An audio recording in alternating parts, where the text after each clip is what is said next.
Des multitudes ont été perdues pour une expérience chrétienne véritable en choisissant la philosophie comme sujet d'étude. Lorsque Dieu souffla dans l'homme déjà formé, il entra en lui quelque chose de plus que le corps et l'âme. Et ce fut cela qui détermina tout ce qui était lié au dessein de Dieu par l'homme. L'âme fut le lieu de rencontre du corps et de l'esprit.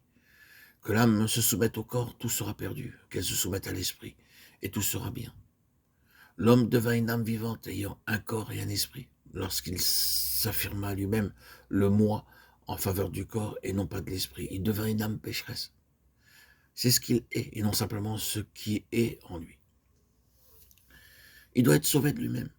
Cela s'accomplit de deux manières. La mort de Christ, dans sa nature représentative, est une chose puissante dans laquelle doit entrer l'homme naturel, de sorte que par une crise et un chemin, la puissance de la mort de Christ soit accomplie et établie dans la conscience de son âme. Il devient conscient de ne plus oser vivre et se mouvoir sur la base de l'ego, de la vie du moi. D'un autre côté, la résurrection de Christ est aussi une force puissante dans l'esprit de l'homme. Et lorsqu'elle est introduite par le Saint-Esprit dans l'être intérieur de l'homme, il devient un homme spirituel opposé à un homme purement naturel. Désormais, sa position nous est décrite de la manière la plus parfaite par l'apôtre Paul. Dans ce passage de Galates 2:20, j'ai été crucifié avec Christ. Si je vis, ce n'est plus moi qui vis, c'est Christ qui vit en moi. Et cette vie que je vis encore dans ma chair, je la vis au Fils qui m'a aimé, au Fils de Dieu qui m'a aimé et qui s'est livré lui-même pour moi. On pourrait dire que l'homme naturel a été crucifié avec Christ et le moi n'a pas été anéanti tant que Christ ne vit pas en lui. Je la vis, cette vie, dans la foi au Fils de Dieu qui m'a aimé et qui s'est livré lui-même pour moi.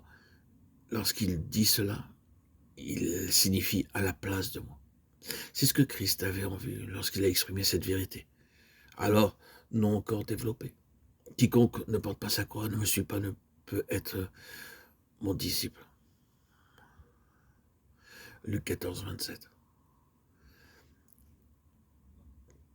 Il est mauvais pour l'homme d'avoir une âme, et par conséquent, ce que nous disons, c'est que l'âme de l'homme a été empoisonnée par un intérêt personnel qui l'a dirigée, et qu'elle est ainsi devenue l'allié de puissances qui sont opposées à Dieu. Elle est tributaire de légions de démons soumises à elle. Cette âme est animale. Elle ne peut être au service de Dieu. Cette âme est pécheresse. Elle est au service du corps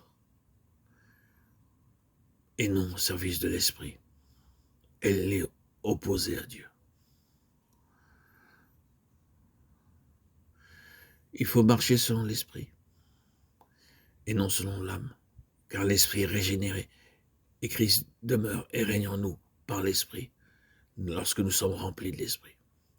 Nous pouvons alors servir Dieu, être soumis et obéissants et être éveillés, devenir une personne vivante, rayonnant la parole de Christ et rayonnant de la connaissance de Christ, car nous marchons selon l'âme régénérée, l'esprit régénéré, et non selon l'âme qui a été empoisonnée par notre ego, nos besoins personnels, nos aspirations terrestres et mondaines.